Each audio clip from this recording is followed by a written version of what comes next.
By the way, you're not dead.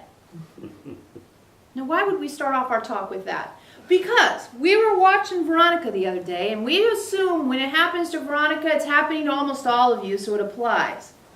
And there was a moment where she said to herself, oh my God, I'm not dead. Now, a little context might be helpful, yes? Okay, we'll come up with some context for you. But the punchline we gave first. You're not dead. Now, what does that mean? What happens, we got you on this plan of abiding in discomfort. The light worker abides in discomfort in order to discover what that discomfort has for you. You don't discharge it. You don't do what the guardians just said, right? Go off into I hopes and I wait until you get the big answer. You don't go back into the past. You don't project into the future. You don't go into habit. Then what happens? You got to sit there in it. Triggered, right? And we've taught you, and we believe that the majority of you have seen it proven out, that if you abide in the discomfort that that triggered place offers you, there's something there that's quieter than the trigger that's actually the meat of it. Right? We've done this? Yes. Okay. Now what we've seen happen, and it's fascinating, is that you abide in it, and you abide in it, and you abide in it, and usually you get busy abiding in it, and you get some more triggers, so you're abiding in those as well, and it can kind of add up.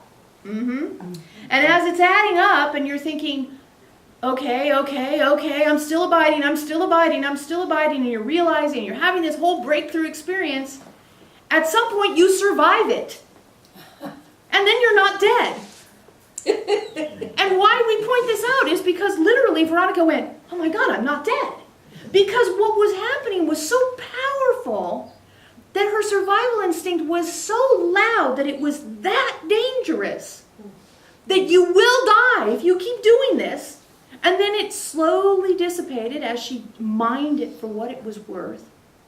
There was literally a moment, she was sitting on the couch and she went, oh my God, I'm not dead.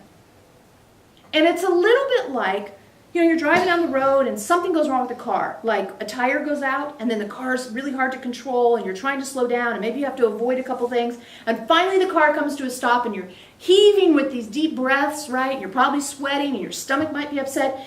And there's a part of you that goes, I'm not dead. I'm still alive. I made it. I didn't crash, right? You can get into that feeling. Well, this is the energetic equivalent of it.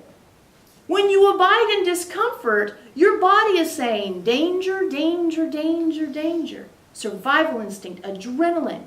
And when those stack up, as they can, because you're willing to see what's there, right? You're willing to let the discomfort of the trigger stir in you. And as you're holding in the stirring, instead of running from it, instead of hiding from it, instead of thinking that you should be, really, really scared, your body, remember we talked about this, your body is still going through it all. Even though you are mentally saying, my life is not threatened right now, the body will not listen to that immediately. And so there was just a point she got to where she went to the other side of it and said out loud, I am not dead. So if you haven't done this yet, look at what you have to look forward to. And if you have done it, now you'll know you're in good company. You might come to a moment where abiding in the discomfort of trigger brings your survival instinct so loud in you that you feel like you literally lived through something. And all of this can happen in 5 minutes while sitting on the couch by yourself. And no one's going to give you a diploma, and no one's going to give you a gold star, and you definitely don't get letters after your name, but you'll know what you have accomplished. And then you too can say, I am not dead, at the end of it. So go forth and go be not dead.